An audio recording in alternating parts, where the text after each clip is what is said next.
¿Cómo están? Bienvenidos, muy buenas tardes. El Ministerio de Educación les da la más cordial bienvenida al webinar Leer el Mundo, Habitar el Lenguaje, los acápites de lectura en lengua y ciencias sociales. Saludamos a quienes nos acompañan esta tarde. Daniela Maldonado, líder de la política educativa Juntos Leemos.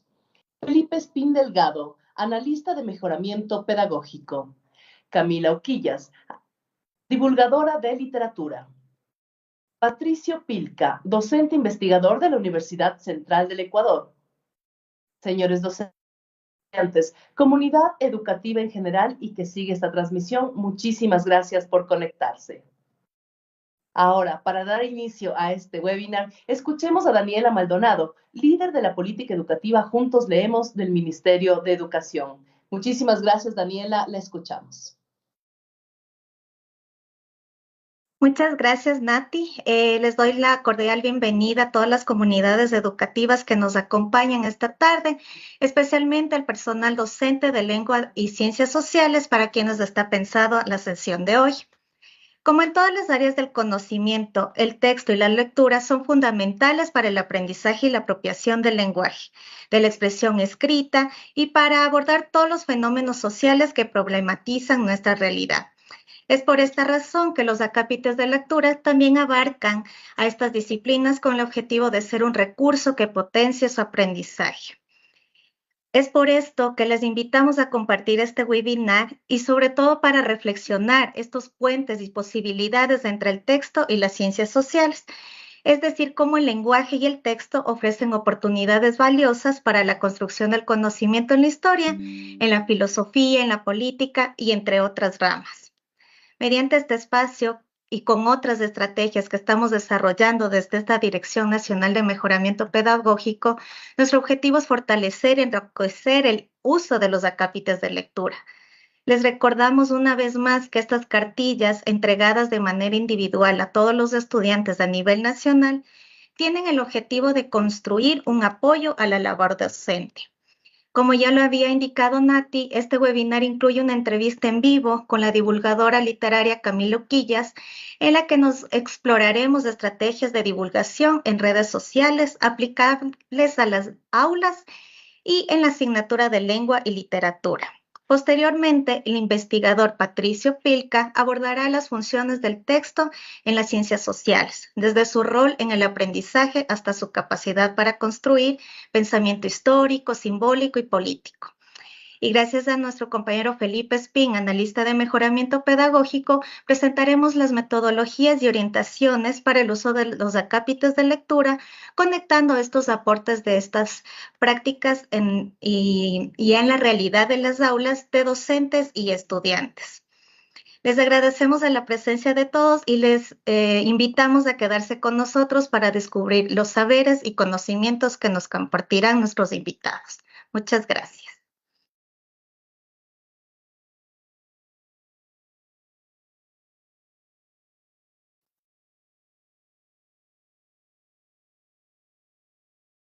Muchísimas gracias con todos. Muchísimas gracias, Daniela. Ella es la líder de la política educativa Juntos Leemos. Muchísimas gracias por dar la bienvenida a este webinar. En este momento, iniciamos el bloque de ponencias e informamos a la comunidad educativa que al finalizar la misma, contaremos con un espacio para solventar las inquietudes del público. Para ello, les invitamos a plantear sus preguntas referente a este tema en el muro de comentarios de esta transmisión. Estas preguntas serán leídas al finalizar este webinar para que sean contestadas por nuestros expertos. A continuación, les contaremos con la presencia y las palabras de Felipe Espín, mejoramiento pedagógico. Él nos explicará la metodología que se tratará en este webinar y además nos llevará a través de este hilo conductor. Muchísimas gracias, Felipe. Bienvenido. Muchas gracias, Nati, y qué gusto estar nuevamente conectados con nuestra querida audiencia, que son especialmente los docentes para este espacio formativo. En esta ocasión, como ya lo comentaba Dani, especialmente pensado para docentes de lengua y de ciencias sociales. Les damos la más cordial bienvenida. Y respecto de la metodología, pues les cuento que queremos, como en la ocasión anterior cuando hicimos el webinar para matemática y ciencias naturales, Queremos también vincular el aprendizaje formal dentro del aula con el aprendizaje no formal y el aprendizaje informal también, que se desarrolla fuera del aula. Porque no debemos olvidar que no solo aprendemos en las instituciones educativas, no solo en ese espacio que está intencionalmente destinado al aprendizaje, sino que también aprendemos fuera de él. Entonces, por esa razón, hemos invitado a Camila, que es una divulgadora de literatura. Tiene un muy buen contenido, también lo recomendamos de paso que la sigan en redes. Y posteriormente vamos a hablar con un experto, un docente investigador en ciencias sociales de la Universidad Central del Ecuador. Finalmente, cuando tengamos los aportes de nuestros invitados, pues vamos a asentar estos conocimientos a la realidad educativa que vivimos todas y todos en las instituciones y cómo conectar estos saberes pues con nuestro trabajo en el aula. Bien, esto es como en síntesis lo que vamos a desarrollar esta tarde. Les invitamos a que se queden en este espacio y no se olviden que el webinar queda grabado en Facebook si lo quieren ver posteriormente, si quieren aprovechar todo lo que vamos a comentar y también si lo quieren compartir con otros colegas, con otros compañeros docentes, pues bienvenido sea y esperamos que sea de gran provecho y gran ayuda para ustedes. Bueno. Primero, entonces, yo quiero presentar a Camila. Cami, como les decía, es una divulgadora de literatura. Le pueden seguir en redes como @camitrapi, está aquí al frente su usuario. Camila es lingüista, es especializada en traducción y creadora de contenido literario en redes sociales. Camila se define como una persona que siempre está en busca de nuevas historias y de nuevos mundos, pero que también ama releer los libros que la han cautivado. Por ejemplo, uno de los libros que más impacto ha causado para ella es La insoportable levedad del ser, un libro muy famoso de Milán Kundera. Y bueno, como les decía, pues pueden seguirle en redes con el usuario que está al frente. Bienvenida, Cami, pues un gusto estar contigo. Cuéntanos un poco primero sobre tu contenido de divulgación. ¿Cómo está pensado tu canal, tu proyecto de redes? Háblanos un poco sobre ti primero. Hola, ¿qué tal? Muchas gracias por la invitación. Bueno, mi canal en general está enfocado en la literatura, en la lingüística, en los idiomas, que bueno, yo soy de lingüística y me encanta leer, entonces me gusta mucho hacer videos sobre etimologías, recomendaciones de libros, significados de palabras. Últimamente también estoy haciendo videos como de significado de algunas palabras, de algunos extranjerismos en ciertas canciones que están de moda y porque es también chévere conocer un poco del lenguaje y de la forma en la que hablan otras personas alrededor del mundo. Hago muchas recomendaciones literarias y hago de todo un poco. Creo que justo en ese sentido tu contenido es muy versátil, precisamente el tema que estamos hablando hoy también para ciencias sociales, porque conectas no solo literatura y lenguaje, sino también muchos aspectos como políticos, sociales, que claro, son de interés para comprender muchas cosas que vivimos actualmente. Bueno, pero ahora que hemos llegado a este punto, bueno, creo que, por ejemplo, quisiéramos que muchos estudiantes se vuelvan así unos divulgadores como tú, que creen este contenido tan interesante y sobre todo tan conectado con otras ramas de conocimiento. Pero cuéntanos cómo fue tu experiencia cuando eras estudiante, en cambio, que tal vez recuerdas algo de tu experiencia, por ejemplo, respecto de la lectura, ¿recuerdas alguna acción que te animaba o que te desanimaba a leer? Bueno, a mí me ha gustado leer desde siempre. Ujú. Entonces, a mí lo que justamente me molestaba un poco era que me obligaban a leer un libro. Y quizá era un libro que sí me llamaba la atención, pero por el hecho de que me obligaban a leer ese libro, como que le perdía la gana, le perdía el gusto, porque nos ponían como fechas de entrega o nos tomaban controles de lectura que eran un poco absurdos, porque nos preguntaban como cosas muy específicas de que, ¿qué dijo tal personaje en tal página, en tal línea? Y a veces si no te acordabas justamente esa parte, pues ya se supone que no habías leído el libro. Y yo lo veía como de una manera muy diferente. Tuve dos perspectivas, digamos, en cuanto a la lectura en el colegio. La primera no fue una experiencia muy chévere, porque fue cuando yo estaba en octavo de básica, me mandaron a leer La madre de Máximo Gorki, que es un libro pesadísimo y yo no entendí nada, Claro. porque no tenía las herramientas para poder leer ese libro. y leía media página y me quedaba dormida porque ni siquiera entendía. En cambio, eso fue con una de mis profesoras. En cambio, cuando ya estuve un poco más grande, tuve otra profe que era muy chévere. Ella siempre buscaba como dinámicas y juegos para hacer en el aula, para que nos llame la atención el libro. Y aunque no sea el libro como más interesante o no era el primero que yo hubiera elegido, al final me acababa enganchando.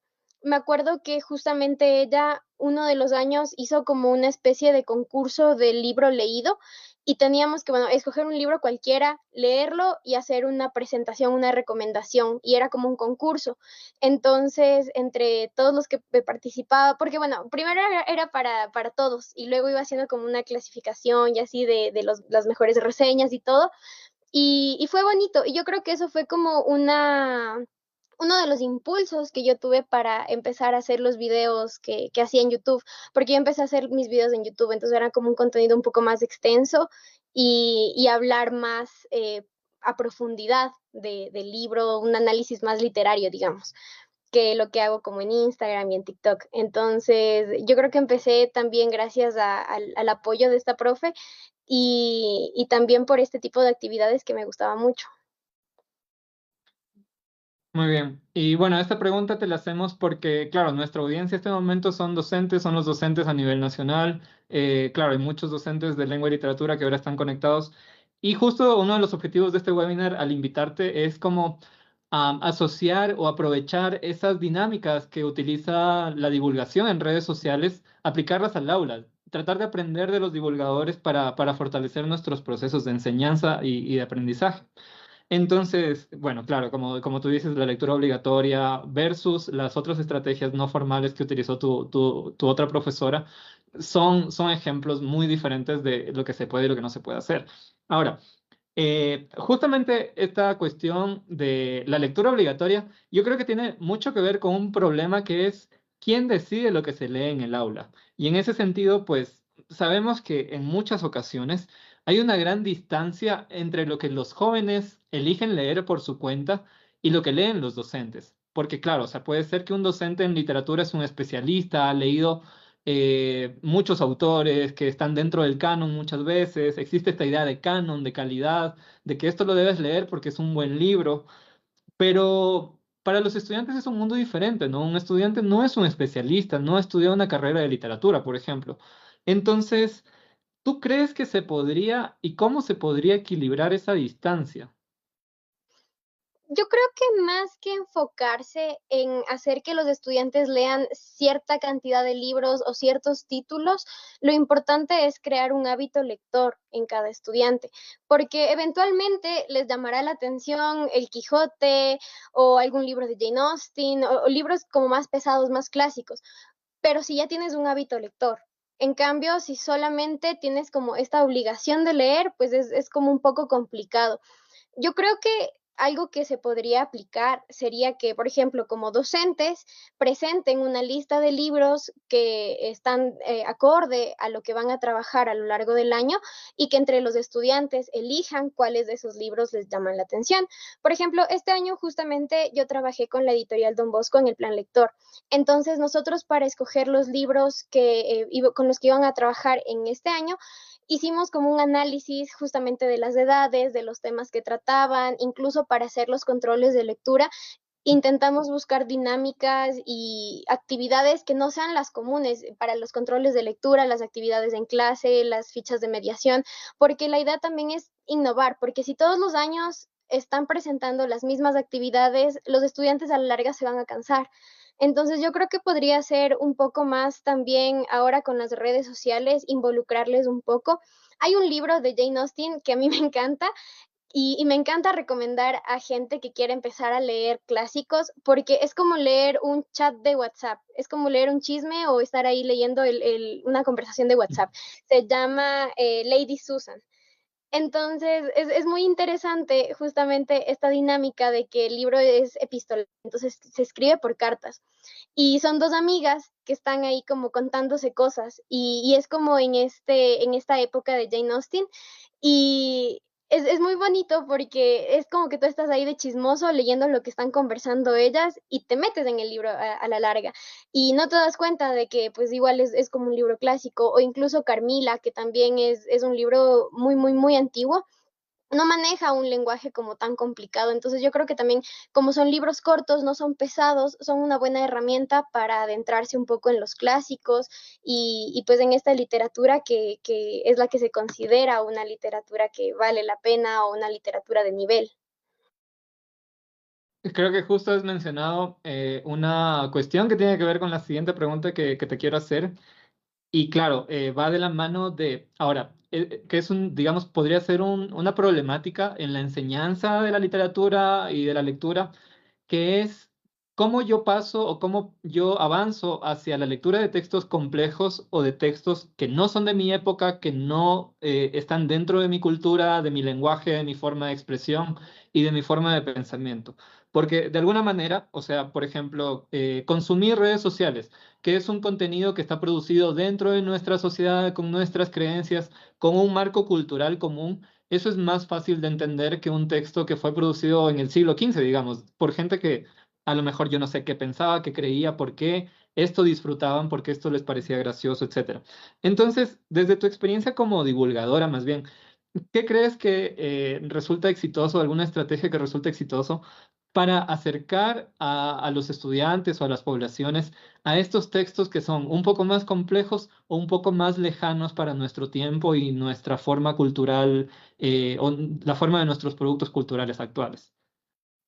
Yo creo que también es un poco quitarse esa idea de que el libro es solamente como este objeto con el texto, un montón de palabras y ya, porque una forma muy, muy útil para acercarse a libros que quizá dan un poco de temor por el peso que tienen o porque quizás están como en un pedestal, puede ser justamente los audiolibros o puede ser también una novela gráfica.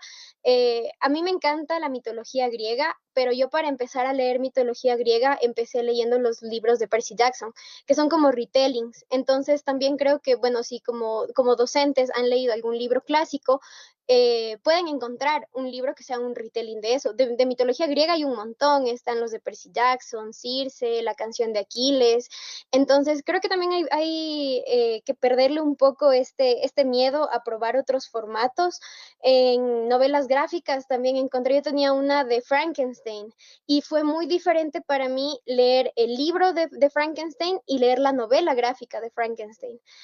También siento que son como, o sea, la manera de contar la historia es completamente diferente e incluso eso puede ser como una actividad en el aula de leer el libro y transformar una parte del libro novela gráfica, o como les mencionaba antes, este de Jane Austen, que es como un chat de WhatsApp, pueden agarrar un fragmento del libro, un par de diálogos y transformarlo en un chat de WhatsApp. Entonces es como una forma de meterse un poco más en la historia y no verle solamente como algo que aparte, algo que está lejos de nosotros, sino que forma parte de nosotros. Genial. Bueno, por ejemplo, creo que justo esta idea que mencionas es algo que a veces nosotros también hemos aplicado en nuestros talleres. Por ejemplo, tomar un libro que ha sido reelaborado en distintas épocas, como Frankenstein. Bueno, acá, por ejemplo, trabajamos con varias versiones de La Caperucita y lo utilizamos en uno de nuestros proyectos de lectura. Pero justamente la reelaboración de un mismo texto, por ejemplo, nos permite ver cómo cómo al cambiar la época va cambiando la forma de pensar, las creencias, y cómo eso se va quedando constatado en el texto literario, ¿no?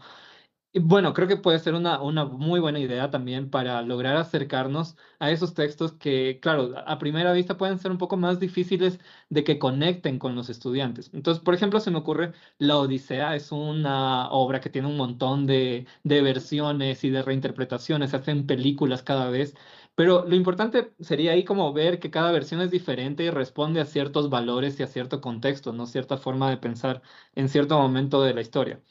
Bueno, También y por último, quisiera preguntarte, ¿qué nos puedes recomendar a docentes y estudiantes para involucrarnos en el mundo de las comunidades digitales de lectura? Porque son muy grandes, existen, están ahí, Por ejemplo, comunidades de booktokers, de divulgadores en Instagram, etcétera. Y también no solo para recibir ese contenido, sino también para producir contenido. Bueno, yo no soy docente, pero un amigo que es Ujú. docente una vez me comentó que él tenía una actividad con sus estudiantes en Twitter. Todos tenían una página de Twitter con la contraseña compartida entre todos y lo que hacían es poetizar algo que les haya pasado a lo largo del día. Entonces la tarea era subir una frase cortita o lo que se les ocurriera con algo que les haya pasado en el día. Eso se me hizo súper interesante y creo que es una estrategia bastante innovadora y no sé, me parece algo chévere que podrían implementar en las clases. También yo me acuerdo que creo que cuando estaba en cuarto semestre de la universidad, una de mis profesoras nos mandó a hacer una reseña de uno de los libros que habíamos leído en esa materia y hacía una videoreseña en YouTube. Entonces, igual subimos como con un lenguaje un poco más informal y tratando como de llegar a cierto público y así. Entonces también fue eso interesante. O incluso podrían subir así como las reseñas o fotos de los libros que están leyendo en las clases. Yo empecé justamente a hacer los videos en YouTube, que bueno, estábamos en pandemia, entonces yo me muchísimo y leía un montón, no tenía con quién compartir esas lecturas que yo tenía y me gustaban mucho o libros que no me gustaban y necesitaba como sacarme ese mal sabor que tenía del libro, entonces empecé a subir los videos y ahí de a poco fui encontrando una comunidad, fui encontrando amigos que compartían mis mismos gustos o que me decían como, no, sabes que a mí sí me gustó ese libro, entonces también fue chévere porque yo ya tenía ese gusto por la lectura, pero al compartir mis lecturas con alguien más, es bacano conectar con otras personas y también escuchar lo que te hizo sentir a ti el libro y lo que a otra persona le hizo sentir ese libro. Creo que Muy bien, sí, estoy de acuerdo contigo. También esta posibilidad de compartir lo que piensas o lo que sentiste con un libro es algo que enriquece de verdad lo que es leer. Igual como al ver una película, contar, hablar con amigos sobre una sucede igual con los libros. Y sí, también rescato de utilizar las plataformas como soporte de escritura, por ejemplo, en el caso de Twitter, sería una forma de expandir las posibilidades de la escritura, de la creación. Y también, ya que mencionas las videoreseñas, eh, quiero contarte, bueno, y contar a nuestra audiencia que desde el Ministerio de Educación realizamos el año anterior un concurso de videoreseñas que, bueno, tuvo unos resultados excelentes, pues los chicos se esmeraron bastante, los docentes también participaron, se esmeraron bastante, y está disponible los videos están disponibles en nuestra plataforma de recursos educativos. Pueden acceder, lo pueden buscar en Google como plataforma de recursos educativos Juntos Leemos o recursos educativos Juntos Leemos videoreseñas y les van a aparecer estas videoreseñas literarias que también, o sea, fue muy fácil insertarlas en el proceso de enseñanza-aprendizaje formal, en las planificaciones de los docentes, etcétera.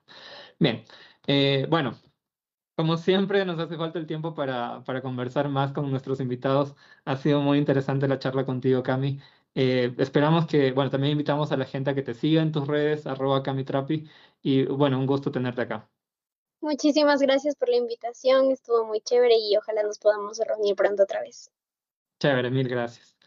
Bien, bueno, este ha sido el primer panel. Les quiero compartir ahora el perfil de nuestro segundo invitado, un docente investigador de la Universidad Central, Patricio Pilca. Quiero contarles que Patricio es docente investigador. Su trabajo académico se centra en teoría social, en historia cultural e historia de la ciencia. Ha desarrollado estudios sobre sociología de la literatura y ha publicado diversas investigaciones en torno al rol del texto en fenómenos sociales concretos. Entonces, por eso, bueno, es un perfil bastante adecuado para el tema que nos convoca esta tarde. Bueno, Patricio, te damos la bienvenida. Un gusto tenerte acá.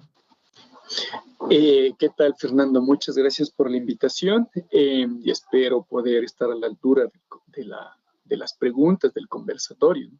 Muchas No, gracias. por supuesto, por supuesto. Más bien, quisiéramos escuchar desde tu experiencia en las ciencias sociales, docente también de ciencias sociales, quisiéramos escuchar qué nos puedes contar acerca de la lectura y el texto en la dinámica del funcionamiento de estas ciencias.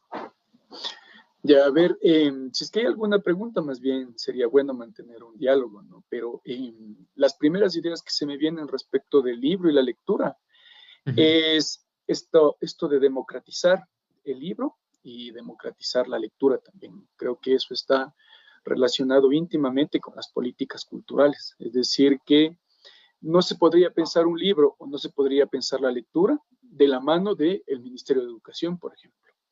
Entonces, en ese sentido, creo que estos tres elementos van de la mano. Y van de la mano porque mucho tiene que ver cómo está encaminado cierto tipo de políticas culturales que tiene un gobierno para que se implemente o no, se amplifique o no el libro en primera instancia y luego también la lectura, ¿no? Hace algunos días yo vi en de esas charlas, muchas que hay en el Twitter, casi que no tienen mucho sentido, pero ahí había algo que me pareció sintomático respecto de lo que acabo de nombrar, y es que en alguien, no voy a decir ahora quién, alguien coloca, un asambleísta le dice que hay que leer algo, y entonces la Constitución. Y en principio ahí lo principal es, ¿saben leer? Pues la pregunta es ahí, primero por esto, por saber leer. Porque creo que no toda la población en su conjunto está capacitada con esto, ¿no? Luego mandémosles a leer literatura, lo que sea, no importa, ciencias sociales, lo que sea. Pero en primera instancia esta relación con el leer, ¿sí? ¿Por qué? Porque ahí existen como muchas desigualdades al momento de acceder a la lectura. No, creo que Camila fue, si no estoy mal, perdóname si es que tomo como ejemplo eso, decía, yo estoy familiarizada desde que toda la vida con la lectura, y está bien, ¿no? Pero no toda la gente tiene esa posibilidad, ¿no? Y es que esto tiene que ver con un hábito de lectura, que también decía Camila, y el hábito también es algo que se va construyendo paulatinamente, y en ese paulatinamente es fundamental el rol de la educación. La educación le permite a uno vincularse o no con el libro y la lectura, ¿no? Y entonces ahí nuevamente volvemos a cuál es el papel de los estados, no importa el gobierno, aquí más bien hablemos de los estados, que tienen en este vínculo con la educación, con la cultura, porque es ahí donde se está debatiendo en primera instancia el poder acceder o no a los libros y a la lectura. Entonces eso creo que es en primera instancia es necesario poderlo mencionar, porque a veces se piensa que yo tengo este libro o o el que sea, no importa cuál, porque yo ya un buen día fui a la librería y me dijeron, no, cómprate este libro, y no es tan así, pues. Es todo un proceso educativo que te lleva a decir, me gusta este libro o me gusta o no prefiero estos libros, o yo me voy a vincular con los clásicos, o me voy a vincular con la literatura juvenil, o yo me voy a vincular con la lectura en general, ¿no? Entonces tiene que ver mucho este papel que lleva adelante la educación. Y entonces esto ha sido problematizado por muchos sociólogos, ¿no? No es que ahora mismo yo me estoy inventando nada, más bien yo lo que estoy haciendo es compartirles esto que es fundamental en pensar el libro y pensar la lectura. Cómo la educación está es como ese factor, ese dispositivo, por llamarlo de alguna manera, que le permite a la sociedad poderse vincular o no con la lectura.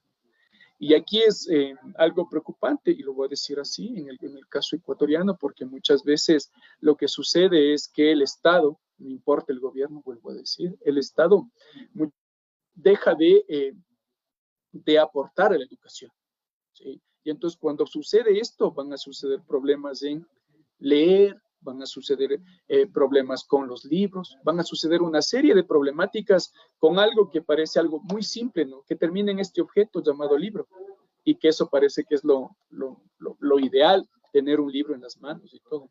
Pero esto tiene que ver con todo un problema social que inicia en educación, luego va a pasar también por la familia, y claro, luego va a terminar también en el problema de las editoriales.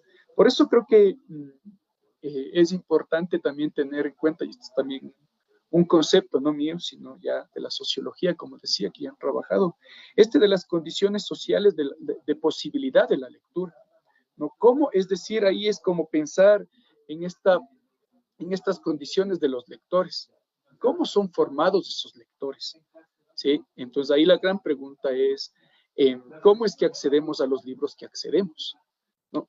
Esto por un lado, y por el otro lado también es pensar las condiciones sociales de producción de los libros. El Ecuador, lamentablemente, no tiene muchas editoriales, pues, ¿no? Las editoriales independientes son contadas y no tienen como el apoyo de ningún lado. Entonces a las editoriales independientes les toca batirse con todo el mercado. Y con todo el mercado, imagínense, compitiendo con grandes editoriales como Planeta, qué sé yo, ¿no? Que cuando empiezan a vender libros rápidamente les van a quebrar a las editoriales más pequeñas, pues, ¿no? Y entonces ahí empieza como toda una problemática respecto de el papel de las editoriales en la construcción también de los lectores, porque ahí hay como se ve muy poco, ¿no? El papel de las editoriales, porque las editoriales tienen la posibilidad de auspiciar a escritores, tienen la posibilidad de auspiciar ciertos títulos, tienen la posibilidad de un sinnúmero de cosas, ¿sí? Pero si no existe como este incentivo, ya sea público, ya sea privado, los mismos escritores no tienen la posibilidad de crear obras. El caso ecuatoriano en todo el siglo XX es un caso de ejemplo, ¿no? Muchos escritores, vuelvo a repetir, a lo largo del siglo XX lo que han tenido que hacer es salir a publicar, ya sea Colombia, ya sea Argentina, ya sea España, porque no hay esas condiciones para poder producir esos libros, ¿no? Que se editen esos libros, que exista una empresa editorial lo suficientemente fuerte para que diga, bueno, vamos a hacer este lanzamiento de 100 libros, de 200, de 1000, del número que fuese, no importa aquí el número, sino que exista como este incentivo a los escritores, ¿no? En la década del 80, muchos decían, los críticos literarios ecuatorianos decían que a falta de editoriales ecuatorianas les tocaba salir a Colombia. Y entonces cuando les tocaba salir a Colombia y a esos sellos, esas editoriales empezaban a ganar ciertos réditos, pero aquí, al no existir como una empresa editorial fuerte, entonces dejaba de lado todo esto, ¿no? Entonces ahí existen como algunas problemáticas que es necesario irlas poniendo en la discusión, pienso yo. Luego, como para seguir avanzando, pensaba también en cómo un problema actual que se está generando ahora mismo es cómo existe el traslado de muchos libros a la virtualidad, ¿no? Y entonces ahí en una de las ideas que colocaba para las diapositivas era la biblioteca de Babel se está trasladando a Google.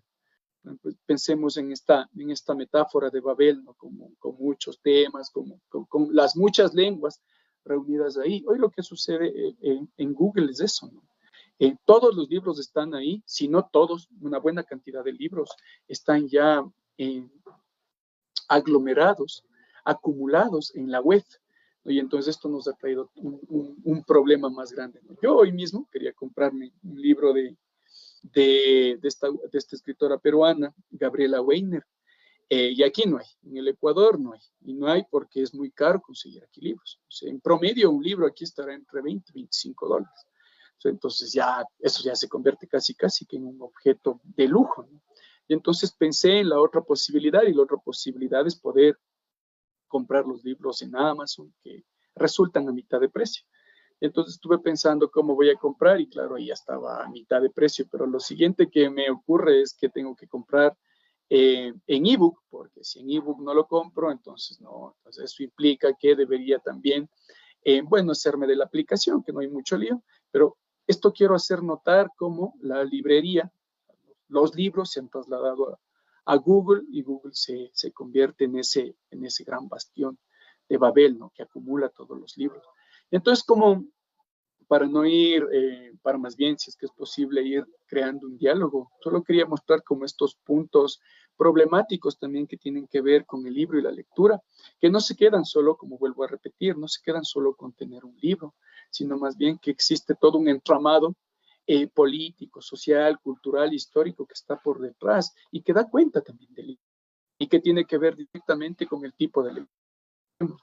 Si ustedes ven, anualmente suelen hacer estos de qué país leen más, y claro, el Ecuador se viene en el último puesto porque el porcentaje de libros que lee un individuo es bajísimo. En el promedio creo que leemos un libro y medio anualmente. Entonces, eso ya nos debería preocupar, eso debería ser un síntoma de qué estrategias pensamos para que la población empiece a leer más, ¿no? ¿Qué estrategias se pueden utilizar? Yo, por ejemplo, no tengo la respuesta, la verdad. Lo que sí tengo es como esto de pensar estrategias, creo que es importante, ¿no?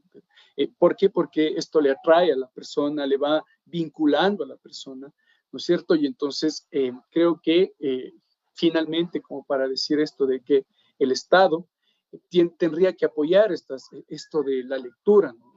Generar mejores condiciones para leer, mejores condiciones para que se produzca, mejores condiciones para que sea accesible el libro, ¿no? Porque es muy difícil, vuelvo a repetir, como poder acceder a un libro. Aquí yo digo que en el caso debe ser bueno, el argentino ahora le supera el precio de los libros, pasa de los $20 y dependiendo del libro, ¿no? Yo he adquirido como algunos libros y hay libros que aquí no los he encontrado y entonces me toca traer por algún lado y entonces cuestan 30, 35, $40. Y cuando los consigo aquí, los libreros que los traen casi que al mismo precio. Este libro de Stefan Zweig, que está difícil conseguirlo aquí, me costó como $40. Entonces, uno solo pensando en el precio dice, bueno, y ahora esto no es tan fácil no es fácil adquirir un libro, quiero decir, ¿no? Y luego de que le pueda adquirir, bueno, ya tiene que ver con todo el problema que acababa de narrar, con la educación y la lectura, que creo que es también una relación que debe estar ahí como discutiéndose, problematizándose. Eso, Felipe. No sé si es que hay alguna pregunta, más bien, como decía, a mí me interesa más bien el diálogo. Sí, sí, chévere. Siempre el diálogo es una de las formas de conocimiento, creo yo, más interesantes y entretenidas. Bueno, creo que igual desde nuestra política de lectura consideramos justo lo que tú mencionas, la democratización, el acceso igualitario al libro, es uno de los pilares fundamentales. Y por supuesto, no hablar desde una posición jerárquica de que lee bien para que, yo qué sé, tienes que hacer un trámite, es que no lees, ¿no? Pero claro, es diferente desde qué posición estamos hablando. Por ejemplo, si yo soy un abogado, un legislador, pues no puedo hablar desde esa misma posición hacia una persona que a lo mejor no tiene todo el conocimiento del funcionamiento de las leyes, por ejemplo. Tomando el ejemplo que comentabas hace un momento, me parece una postura súper valiosa. Para pensar nuestro trabajo también como educadores, porque justamente al ser educadores tenemos esa responsabilidad de que pues una persona se pueda desenvolver en la sociedad a través del texto, que el texto es una herramienta de desenvolvimiento en la sociedad. Muchas veces, tal vez por el espacio de la institución educativa, que es el espacio destinado al aprendizaje, nos olvidamos que también fuera de ese espacio el texto tiene ese sentido, esa función social súper importante, que de hecho puede equilibrar las brechas económicas, culturales, etcétera, entre las poblaciones. Ahora, me parece súper interesante abordar este problema del texto, ¿no? El texto siempre está ligado a problemáticas sociales, económicas, culturales, justo como tú lo has mencionado. No existe el texto fuera de este mundo de fenómenos. Y quería preguntarte entonces, ¿cómo podemos fortalecer desde la enseñanza de las ciencias sociales eh, la transformación de esa realidad, de una realidad más equitativa? Justamente, por ejemplo, desde el punto de vista del texto, desde el uso del texto, el uso democrático del texto. Cuéntanos con base en tu experiencia como docente de ciencias sociales. A ver, voy a contar mi experiencia en la universidad. Sabes que a mí no me ha ido muy bien con el tema de la lectura en la universidad, pero creo que no es un problema, o sea, sí, de la universidad, pero no es solo de la universidad, sino creo que es del sistema educativo en su conjunto.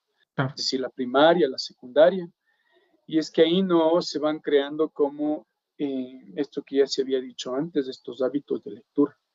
Entonces, cuando la gente llega a la universidad, tiene como muy pocos hábitos de leer.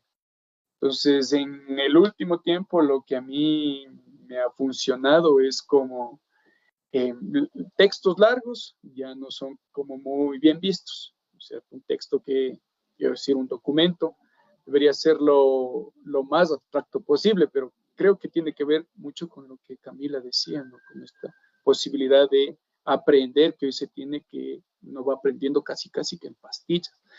Entonces me ha tocado como mucho acoplarme a eso. Entonces textos largos no me ha resultado, sino más bien elegir textos cortos, textos que tengan que ver con la actualidad, porque también textos que están como que son muy históricos, como que al lector promedio como que no le alcanza, no le, como que no le atrae.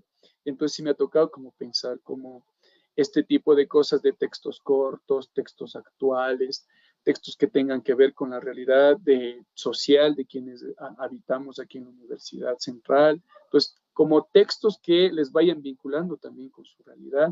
Y luego de eso también como ejercicios más de, bueno, ya podemos hacer, ya hemos leído, después de haber leído, ¿qué podemos hacer con esto que hemos, con estas lecturas que hemos realizado? Entonces, esas cosas me han ido a mí sirviendo, pero claro, vuelvo a repetir, como que la lectura es una de las cosas que es muy difícil sobrellevar aquí en la universidad, porque muchas de las personas ya no tienen este hábito, o no sé si en algún momento hubo este hábito de la lectura. Entonces, eso se ha complicado mucho y complica mucho el aprendizaje, ¿no? Entonces, me ha tocado como pensar en nuevas estrategias para poder llegar a los alumnos. Bueno, creo que sí podemos quedarnos con estas palabras que nos dices en el sentido de, bueno, yo les recomendaría esto, claro, a docentes de tanto de ciencias sociales como de lenguaje, en el sentido de utilizar las herramientas que nos dan estas disciplinas, primero para comprender mi propia realidad, mi propio entorno, y claro, a partir de ahí, posteriormente pensar en posibilidades de transformación. Claro, entonces, como dices, por ejemplo, muchas veces es un problema que llega hasta las universidades, digamos, la falta del desarrollo de la práctica de lectura. Y claro, esos problemas deberían hablarse, deberían visibilizarse desde las propias instituciones educativas de secundaria, por ejemplo, desde los propios colegios, y justo a partir de ahí, como decía, aprovechar las herramientas que nos dan las ciencias sociales en búsqueda de la equidad, a fin de cuentas. Bueno. Patricio, no sé si nos quieres contar algo más, porque siempre el tiempo nos juega en contra, pero creo que tu intervención igual nos ha ayudado mucho para abrir las perspectivas. No, quizá para finalizar, pensar esta triada que estaba como en el inicio de las diapositivas, ¿no? Pensar lectura, libros y políticas culturales. Creo que si no se piensa eso en forma interrelacionada, difícilmente se pueda zanjar un problema tan complicado como este, ¿no? Porque, y eso también creo que es importante y qué bueno que lo traigan a colación, problemas como el libro y problemas como la lectura son siempre desplazados para las últimas problemáticas, como que no tienen una centralidad en las problemáticas que actualmente nos aquejan, porque siempre se piensa en la economía, en la política, en un montón de cosas, pero nunca se pone los ojos sobre la lectura, sobre los libros, sobre el tema cultural, y muchas veces se deja de lado. Creo que en ese sentido es importante ejercicios como esto que discutan, miren, los problemas culturales son tan importantes como el problema económico, el problema político, porque es otra forma de problematizar aquello que lo problematiza la política, aquello que lo problematiza la economía, desde el libro, ¿no? Yo he tratado de hacer, no sé si me salió bien o mal, pero he tratado de hacer justo esta problematización, mirar en los libros, en las editoriales, hay también un problema económico, hay también un problema político, ¿no? Y eso, más bien les agradezco la invitación. Muchísimas gracias, Patricio. Como decía, súper interesantes tus ideas. Sí, creo que abre esto las posibilidades para nuestros docentes de ciencias sociales, que el mundo del libro, el mundo de la circulación del texto y de la cultura también es una problemática social y es una de las problemáticas que pesa en todo momento histórico. Siempre el texto ha tenido un peso enorme en todo momento histórico y que, claro, podríamos utilizarla, centralizarla para visibilizarla en las clases de ciencias sociales y así tener un puente de lo que es texto y las ciencias sociales. Bueno, ahora, sin embargo, después de estas dos intervenciones de nuestros invitados, que han sido muy valiosas, Siempre nos queda la duda metodológica, ¿verdad? O sea, como docentes, pues tenemos la pregunta, ¿cómo implementamos ya esto en mi vida real? ¿Cómo lo hago en mi práctica educativa en el aula, ¿no? Entonces, en ese sentido, pues yo quiero compartirles algunas sugerencias para el uso de los acápites de lectura y cómo podemos conectar estas ideas que nos han compartido nuestros invitados para aterrizarlas en nuestra realidad. Bueno, entonces conversemos un poco de qué es lo que podemos hacer en el aula con el texto para lengua y para ciencias sociales, pero hablemoslo desde la interdisciplinariedad, es decir, el punto en común que existe entre estas dos asignaturas, que incluso nos puede llevar a trabajar en proyectos interesantes ya entre docentes de las dos áreas, ¿no?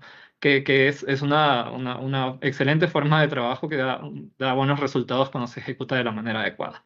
Ya, entonces, bueno, quiero justo en ese sentido contarles algunas posibilidades. Por ejemplo, esta es una pregunta que se ha planteado en filosofía, que es, ¿existe la realidad fuera del lenguaje? Am, en ese sentido aquí, por ejemplo, yo tengo una imagen al lado de la pregunta. Entonces, si yo les preguntara, observando esta imagen, no sé, ¿se les ocurre qué función puede tener? ¿Qué objeto es este? ¿Qué es lo que estoy viendo? ¿Qué realidad es esta? ¿Este objeto existe de verdad o es una invención? Es como muy, digamos, tiene una forma muy abstracta, ¿no? Parece como anclada a lo que conocemos realmente, ¿no? A los objetos funcionales. Por ejemplo, si vemos una casa, pues sabemos que tiene una función y esa función le da su sentido de ser. Bien, ahora. Bueno, esta es una escultura abstracta y les pongo este ejemplo justamente para pensar, para darnos cuenta de que la realidad es complicada pensarla fuera del lenguaje o fuera de los conceptos, porque nosotros entendemos la realidad mediante conceptos.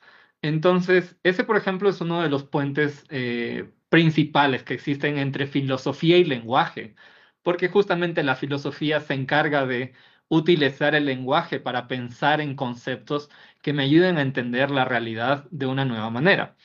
Ahora, por ejemplo, este mismo problema también pasaba en literatura. Los profes de literatura me comprenderán, pues, cuando hablamos del realismo, ¿no? El realismo en literatura que tenía la intención como de hacer obras literarias que reflejen exactamente la realidad. Pero una de las críticas más fuertes que tenía esta corriente, o que tuvo después esta corriente, fue cómo reflejas exactamente la realidad.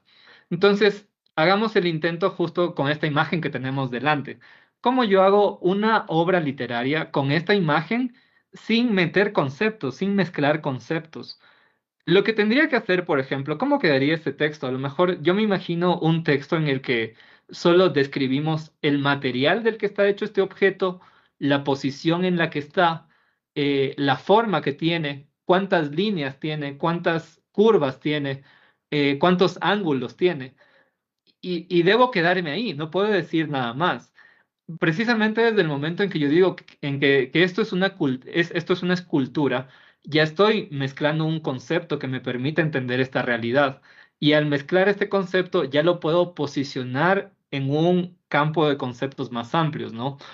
Entonces, Am, si volvemos al problema del realismo, si yo quiero hacer una obra exactamente objetiva, exactamente realista, pues a lo mejor lo que tendría serían puras descripciones de objetos sin conceptos y nada más.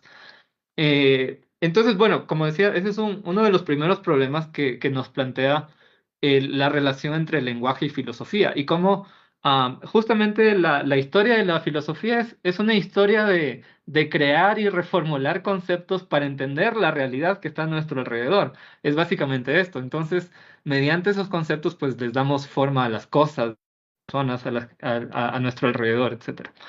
Bien. Esa era una línea de trabajo. Ahora, hablemos de otra línea que conecta al lenguaje y a la sociedad, que igual nos puede abrir la puerta al trabajo de enseñanza en las dos asignaturas, en lengua y ciencias sociales. Quiero ponerles como ejemplo a los apellidos en el sentido de un lenguaje que no varía tanto a lo largo de la historia por razones que están institucionalizadas. A ver, por ejemplo, a lo que me refiero es los apellidos, por ejemplo, estos que estamos observando al frente, puede que tengan mucho tiempo siendo iguales, a diferencia del lenguaje que nosotros utilizamos normalmente, que siempre está cambiando.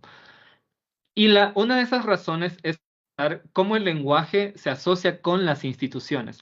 Por ejemplo, un apellido es un elemento que me designa dentro de una vida social, ¿no? Dentro de una determinada institución, dentro de determinadas instituciones. Entonces, por eso yo no puedo cambiarme mi apellido a voluntad. Y justamente esa es la razón por la que pueden perdurar en el tiempo sin variar, sin cambiar. Que bueno, tienen su razón de ser, en un sentido, como decía, institucional. Pero pensemos si nuestro lenguaje puede ser siempre así, puede estar siempre cortado y puede estar siempre dentro de un marco en el que no podemos cambiarlo. Eso implicaría que no podríamos expresarnos con libertad todos los días, o sea, que incluso las palabras que yo elijo para conversar con los demás deberían ser las mismas de siempre, porque yo tengo un marco súper cerrado para no cambiarlas. Este es otro ejemplo de lo que les estoy diciendo de cómo el lenguaje depende de las instituciones, de cómo se conecta con las instituciones. Todas estas frases que están acá al frente son eslogans de marcas que no están mencionadas, obviamente, pero todas son eslogans. Y otro ejemplo de cómo el lenguaje se ciñe dentro de marcos por las instituciones es la publicidad y el marketing, donde existen reglas fijas. Por ejemplo, en todas las frases que vemos al frente, siempre tienen una energía positiva, un aire de positividad que es su marco justamente que lo encierra. Entonces, en ese sentido, por ejemplo, la creación literaria, o sea, la creación ya del lenguaje, nos lleva justamente a tratar de romper ese marco que está marcado por el uso institucional, digamos, de las palabras. En ese sentido, la creación literaria lo que me permite hacer es salir de ese molde, ¿no? Y para eso, pues, la asignatura de lengua, por ejemplo, podemos pensar en la relación entre ortografía, entre corrección lingüística y también apropiación del lenguaje. No es suficiente con tener un lenguaje correcto, porque el lenguaje correcto es el que está ceñido dentro del marco institucional. Para que haya un lenguaje correcto es porque hay una institución que lo está validando como correcto, pero no podemos expresarnos así toda la vida o todos los días. Entonces, en ese sentido, la creación literaria ven cómo sirve para romper ese molde. Entonces, si pensamos nuestra práctica educativa como docentes de lengua, deberíamos pensar también en que no solo debemos enseñar el lenguaje correcto, sino también a romper el esquema de lo correcto en el lenguaje. Bien, por último, otro de los nexos que quería presentarles en la relación entre el lenguaje y ciencias sociales, por ejemplo, en lenguaje y política, o en lenguaje y redes sociales también, es justamente este escenario que nos traen las redes y que nos traen el ejemplo de las fake news que les pongo, es donde al lenguaje no le importa construir la realidad o la idea de verdad, sino que se centra en el efecto. ¿En qué sentido? Por ejemplo, las fake news cuando son utilizadas con fines políticos, eh, no les interesa que esto sea verdad o mentira. Muchas veces son hechas incluso intencionalmente, no con el objetivo de generar una verdad, sino del efecto que crea. Puede ser que, por ejemplo, una campaña de desprestigio contra una persona, puede ser que sea mentira, pero a largo plazo o a mediano plazo, lo que se va a quedar grabado en la gente es el efecto que tuvo sobre esa población, ¿no? Entonces, ese es otro problema que nos lleva mucho a pensar el lenguaje respecto a la política y cómo ya al lenguaje, digamos, en muchos escenarios no le interesa construir la verdad, solo generar un efecto en la población. Bueno. Ahora, en ese sentido, estos son, por ejemplo, algunos de los puentes que podemos tender entre texto y ciencias sociales. Eh, es solo, digamos, este espacio es una apertura a pensar estos puentes. Eh, bueno, les invitamos también a estar atentos a la página de recursos educativos de la política de lectura. Juntos leemos. Estas ideas que las estamos planteando acá de manera básica, queremos luego desarrollar. para que los docentes pues las puedan implementar en sus aulas y puedan concretarse con el uso de los acápites de lectura. Por lo pronto les dejamos estas ideas para que miren cómo a partir del texto podemos generar todas estas posibilidades de enseñanza en las ramas del conocimiento, tanto desde la política hasta la filosofía, en ciencias sociales con base en el texto.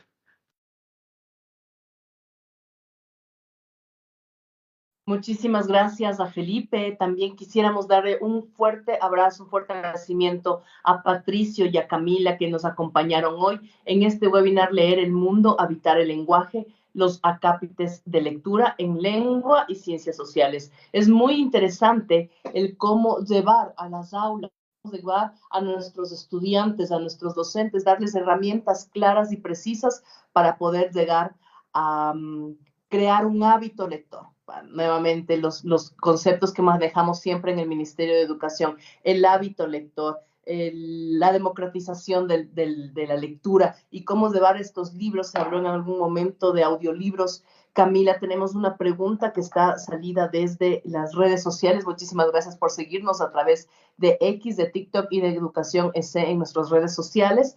Esta pregunta es para Camila y nos dicen, los audiolibros con los estudiantes, ¿qué tal los audiolibros con los estudiantes y si esta herramienta nos ayuda? Esto sobre la base de la democratización de la lectura. Camila. Claro, yo considero que sí es una herramienta súper potente. Por ejemplo, cuando yo leí La Naranja Mecánica, al principio no entendía bien porque pues metían palabras así como extrañas. Entonces, yo lo que hice es leer el libro a la par que iba escuchando el audiolibro. Y hice eso como chévere, sentí que la lectura fluyó mucho mejor y algo similar cuando leí Aguas de viaje submarino de Julio Verne, que ese libro también, o sea, es interesante justamente por cómo está escrito, siento que sí es un poquito pesado en la que yo lo leí. En el escuchar el audiolibro, leer, hacía que no me pierda tanto de la historia y bueno, a veces voy leyendo más rápido el libro o a veces el audiolibro rápido de lo que yo voy leyendo, entonces ahí sí es como que un poquito como encontrar el equilibrio o si no puede escuchar como un capítulo del audiolibro en clase, leer un capítulo en la casa o viceversa, entonces creo que sí es una herramienta súper buena para adentrarse un poco en estos textos, sobre todo los que son un poquito más pesados, que tienen más de complejidad en cuanto a la forma de escritura o el lenguaje. Gran ejemplo, el de La Naranja Mecánica, por supuesto, hay palabras que el autor las inventa y no sabe siquiera. Es muy buen ejemplo. Camila, gracias. Ahora vamos con otra pregunta para Felipe, rapidito. Felipe, ya sabes que el tiempo nos come en el webinar. ¿Qué ejercicios en el aula podemos hacer con los acápites de lectura para crear un hábito lector? Como nos hablaba Patricio de este hábito lector. Felipe. Bueno, de hecho, desde nuestra política de lectura recomendamos crear el hábito, pero también ir más allá del hábito, porque no solo importa que las personas lean o que los estudiantes lean todos los días, sino qué hacen con lo que leen. Por ejemplo, o sea, es muy conocido, digamos, no basta con solo leer, no solo por leer algo, pues ya nos vamos a enriquecer nuestros saberes, etcétera. Por eso les decía, es un ejemplo muy conocido decir que los nazis leían un montón, y es verdad, o sea, a veces había personas pues de este movimiento que tenían un bagaje bastante amplio. Sin embargo, si queremos enfocarnos en la frecuencia de la lectura, pues yo creo que, igual como mi experiencia docente, creo que es familiarizarnos con la lectura de los textos dentro del aula. Los acápites están pensados para leerse más o menos con una frecuencia de uno por semana, más o menos, puede ser uno por semana, uno cada 15 días, y ser utilizados en clase. Entonces, de hecho, leer los acápites dentro del aula y también hacer que esas lecturas tengan un sentido para los chicos. O sea, de verdad, de temas que pueden interesar con eso de verdad porque ya ellos ya por luego esperan cuál es el texto que van a leer. Ya tienen como ya están a la expectativa, ¿no? De cuál es el siguiente texto y qué es lo que vamos a hacer con él. Los chicos son muy, muy ávidos de conocer, son chicos curiosos y la curiosidad, como lo hablábamos en otro webinar, la curiosidad es lo que los lleva a leer, a conocer nuevos mundos y poder trasladarse a otros espacios, a otros tiempos a través de la lectura. Entonces nos quedan es así, profes, señores docentes que nos acompañan, muchísimas gracias como cada martes aquí en el webinar de estos espacios que estamos entregando sobre los acápites de lectura y todo el tema, todo lo que tiene que ver con su uso en el aula. Quisiéramos agradecer a todos los profes que nos acompañan y dejar bien en claro cuáles son estas herramientas que hemos sacado del webinar de hoy, como son el uso de los audiolibros, el uso de las redes sociales, cómo trabajar con las redes sociales y los acápites de lectura con herramientas y estrategias. Chicos, una táctica de lectura frecuente, otra de las herramientas de las que nos hablaba Felipe también, Camila, un poco hecho un resumen rapidito de lo que se ha hablado durante esta hora aquí en este webinar. Leer el mundo, habitar el lenguaje, los acápites de lectura en lengua y ciencias sociales. Muy interesante. Muchísimas gracias, Camila. Muchísimas gracias, Felipe. Y por supuesto a Patricio, que se tuvo que ausentar, pero que nos ha dejado un gran aprendizaje el día de hoy. Llegamos a la parte final de este webinar. Leer el mundo, habitar el lenguaje, los acápites de lectura en lengua y ciencias sociales. Gracias, Camila. Gracias, Felipe. Y a todos ustedes, recuerden seguirnos a través de nuestras cuentas en las redes sociales, en X y TikTok, en @educación_es, en Facebook e Instagram como @Ministerio de Educación Ecuador. Muchas gracias a todos. Nos vemos el próximo martes nuevamente aquí con los acápites de lectura. Gracias.